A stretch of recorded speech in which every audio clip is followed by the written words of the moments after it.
Assalamualaikum warahmatullahi wabarakatuh. Di sini kelompok kami akan mempresentasikan tentang dampak teknologi informasi terhadap proses audit.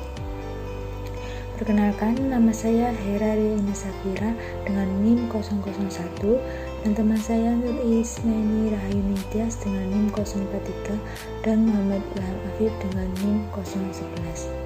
Yang pertama, kita akan membahas tentang teknologi informasi meningkatkan pengendalian internal. Beberapa perubahan pengendalian internal yang diakibatkan oleh pengintegrasian TI ke dalam sistem akuntansi. Yang pertama, ada pengendalian komputer menggantikan pengendalian manual. Karena komputer memproses informasi secara konsisten, sistem teknologi informasi dapat mengurangi salah saji dengan mengganti prosedur manual dengan pengendalian terprogram yang menerapkan pengecekan dan penyeimbangan setiap transaksi yang diproses. Ini mengurangi kesalahan manusia yang sering terjadi dalam memproses transaksi secara manual. Yang kedua, tersedianya informasi yang bermutu lebih tinggi. Aktivitas teknologi informasi yang kompleks biasanya dikelola secara efektif karena kerumitan itu memerlukan organisasi, prosedur, dan dokumentasi yang efektif. Ini biasanya menghasilkan informasi yang bermutu lebih tinggi bagi manajemen, jauh lebih cepat dari sistem manual. Slide selanjutnya yaitu tentang menilai risiko teknologi informasi. Banyak risiko dalam sistem manual dapat dikurangi dan dalam beberapa kasus malah dihilangkan. Namun akan tercipta risiko baru yang spesifik pada sistem teknologi informasi yang selanjutnya dapat menimbulkan kerugian yang besar jika diabaikan. Risiko khusus pada sistem teknologi informasi meliputi yang pertama, ada risiko pada perangkat keras dan data. Yang kedua, jejak audit yang berkurang, dan yang ketiga, kebutuhan akan pengalaman teknologi informasi dan pemisahan tugas teknologi informasi. Selanjutnya, saya akan membahas tentang risiko pada perangkat keras dan data. Yang pertama, ada ketergantungan pada kemampuan berfungsinya perangkat keras dan perangkat lunak. Tanpa perlindungan fisik yang layak, perangkat keras atau perangkat lunak tidak dapat berfungsi dengan baik. Yang kedua, ada kesalahan sistematis versus kesalahan acak. Risiko kesalahan sistematis dapat meningkat karena setelah prosedur diprogramkan ke dalam perangkat lunak komputer akan memproses informasi tentang semua transaksi secara konsisten sampai prosedur yang diprogramkan itu diubah. Yang ketiga, ada akses yang tidak sah. Karena akses online ke data elektronik dalam file induk, perangkat lunak, dan catatan lainnya dapat terjadi dari jarak jauh, termasuk oleh pihak eksternal melalui internet. Mungkin saja terjadi akses yang tidak sah. Yang keempat, ada hilangnya data. Sebagian besar data pada sistem teknologi informasi disimpan dalam file elektronik yang terpusat. Ini dapat meningkatkan risiko kehilangan atau kerusakan file data secara keseluruhan. Selanjutnya yaitu jejak audit yang berkurang. Visibilitas jejak audit karena sebagian besar informasi dimasukkan secara langsung ke dalam komputer. Penggunaan teknologi informasi seringkali mengurangi bahkan meniadakan dokumen dan catatan sumber yang memungkinkan organisasi untuk menelusuri informasi akuntansi. Yang kedua, ada keterlibatan manusia yang berkurang. Dalam banyak sistem teknologi informasi, karyawan yang terlibat dengan pemrosesan awal transaksi tidak pernah melihat hasil akhirnya. Karena itu, mereka kurang mampu mengidentifikasi salah saji pemrosesan.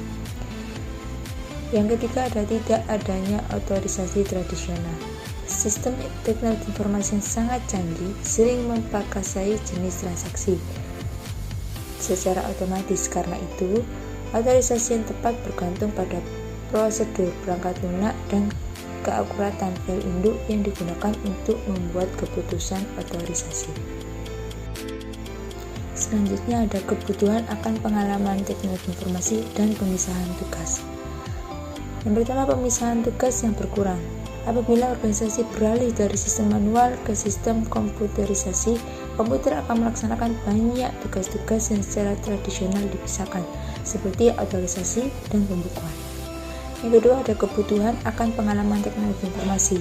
Meskipun perusahaan membeli paket perangkat lunak akuntansi yang dijual di pasaran, perusahaan juga harus merekrut personil yang memiliki pengetahuan dan pengalaman untuk memasang, memelihara, serta menggunakan sistem tersebut. Selanjutnya akan dijelaskan oleh teman saya. Saya akan melanjutkan presentasi dari teman saya. Pengendalian internal khusus atas teknologi informasi. Standar auditing menguraikan dua kategori pengendalian atas sistem teknologi informasi, yaitu pengendalian umum dan pengendalian aplikasi. Yang pertama yaitu pengendalian umum.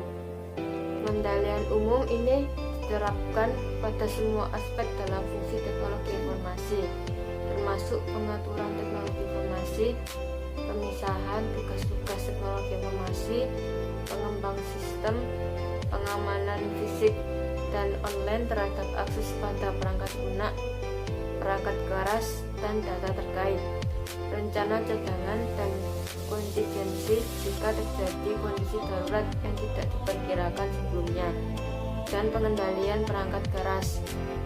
Auditor ini mengevaluasi pengendalian umum untuk perusahaan secara keseluruhan. Yang kedua, ada pengendalian aplikasi. Pengendalian aplikasi ini diterapkan untuk memproses transaksi-transaksi seperti pengendalian terhadap pemrosesan penjualan atau penerimaan kas. Auditor harus mengevaluasi pengendalian aplikasi untuk setiap kelompok transaksi atau akun di mana auditor merencanakan untuk mengurangi penilaian risiko pengendalian karena pengendalian teknologi informasi akan berbeda di setiap kelompok transaksi dan akun. Pengendalian aplikasi hanya dapat menjadi efektif jika pengendalian umumnya efektif. Selanjutnya yaitu dampak teknologi informasi terhadap proses audit. Dampak yang pertama yaitu pengaruh pengendalian umum terhadap aplikasi keseluruhan sistem. Pengendalian umum yang tidak efektif akan menimbulkan potensi salah saji yang material pada semua aplikasi sistem tanpa memperhatikan mutu dari setiap pengendalian aplikasi.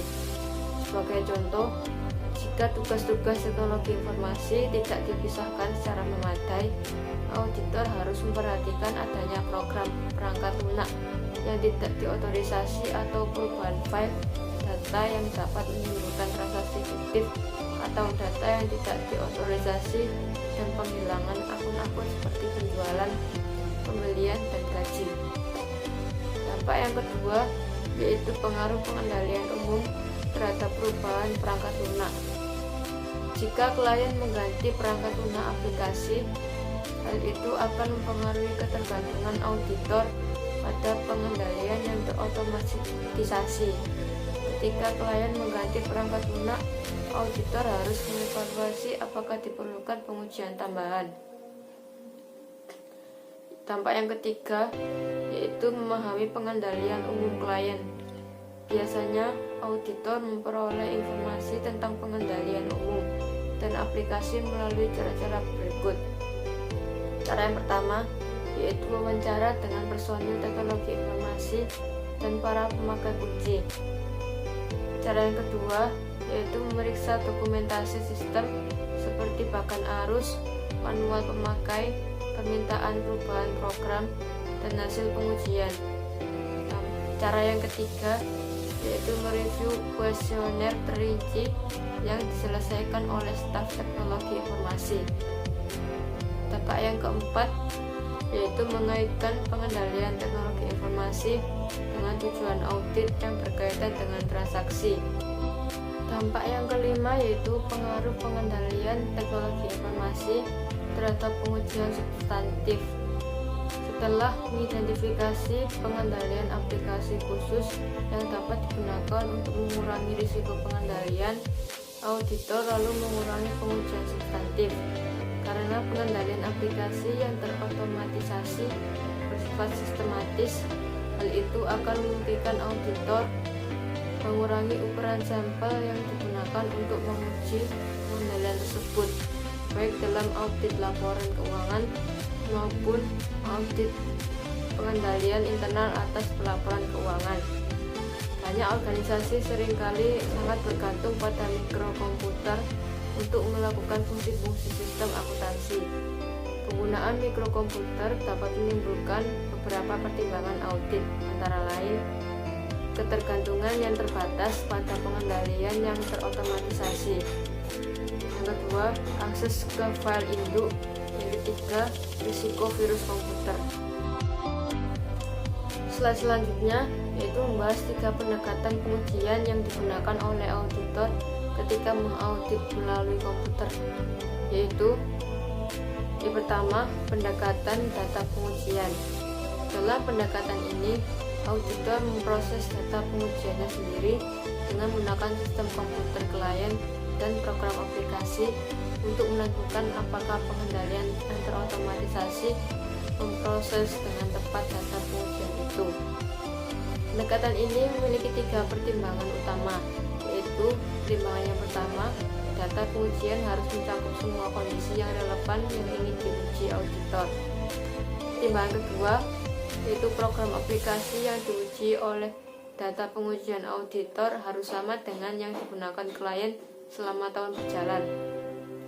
Pertimbangan yang ketiga, data pengujian harus dieliminasi dari catatan klien. Slide selanjutnya akan dijelaskan oleh teman saya. B. Simulasi paralel. Auditor seringkali menggunakan perangkat lunak yang dikendalikan auditor untuk melaksanakan proses yang sama dengan dilaksanakan oleh perangkat lunak klien yang menggunakan file data yang sama. Tujuannya untuk menentukan keefektifan pengendalian yang terotomatisasi dan mendapatkan bukti tentang saldo akun elektronik. Pendekatan ini disebut pengujian simulasi paralel. Perangkat lunak audit tergeneralisir memiliki 3 keunggulan, yaitu relatif mudah memiliki staf audit untuk menggunakannya meskipun mereka hanya mempunyai pelatihan yang minim dibanding TI yang berkaitan dengan audit. Yang kedua, perangkat lunak tersebut dapat diterapkan pada bagian klien yang penyesuaian yang minimal. Yang ketiga, mampu melaksanakan pengujian audit jauh lebih cepat dan lebih terinci ketimbang menggunakan prosedur manual yang tradisional. Pendekatan modul audit tertanam. Pendekatan modul audit tertanam memungkinkan auditor untuk terus mengaudit transaksi yang mengidentifikasi transaksi aktual yang diproses oleh klien yang dibandingkan dengan data pengujian dan pendekatan simulasi paralel. Walaupun dapat menggunakan satu atau setiap kombinasi dari pendekatan pengujian, biasanya auditor menggunakan data pengujian untuk melaksanakan pengujian pengendalian dan pengujian substantif atas transaksi. Simulasi paralel untuk pengujian substantif seperti menghitung ulang jumlah transaksi dan menjumlahkan file induk catatan tambahan saldo akun modal audit tertanam untuk mengidentifikasi transaksi tidak biasanya bagi penguji substantif. Permasalahan pada lingkungan TI yang berbeda. Masalah pada lingkungan jaringan. Apabila diklaim mempunyai aplikasi akuntansi yang diproses dalam lingkungan jaringan, auditor harus mempelajari konfigurasi jaringan, termasuk lokasi server komputer dan workstation yang terhubung satu sama lain, perangkat lunak jaringan yang telah digunakan untuk mengelola sistem, serta mengendalikan atas akses dan perubahan program aplikasi serta file data yang ada pada server. Masalah pada server manajemen database. Klien mengimplementasikan sistem manajemen database untuk mengurangi kelebihan data, meningkatkan pengendalian data atas penyediaan informasi yang lebih baik bagi pengambil keputusan dengan mengintegrasikan informasi di semua fungsi dan departemen. Masalah pada sistem e-commerce. Menggunakan sistem e-commerce juga membuat data perusahaan yang sensitif, program dan perangkat keras bentuk terhadap kemungkinan campur tangan atau sabotase oleh pihak luar. Untuk mengatasi keterbukaan ini, perusahaan menggunakan firewall, teknik enkripsi, dan tanda tangan digital. Firewall adalah sistem perangkat keras dan perangkat lunak yang memantau serta mengendalikan aliran komunikasi e-commerce dengan menyalurkan semua koneksi jaringan melalui pengendalian yang memverifikasi pemakai eksternal. Teknik enkripsi melindungi keamanan komunikasi elektronik ketika informasi yang sedang dikirimkan. Tanda tangan digital adalah untuk membuktikan keaslian validitas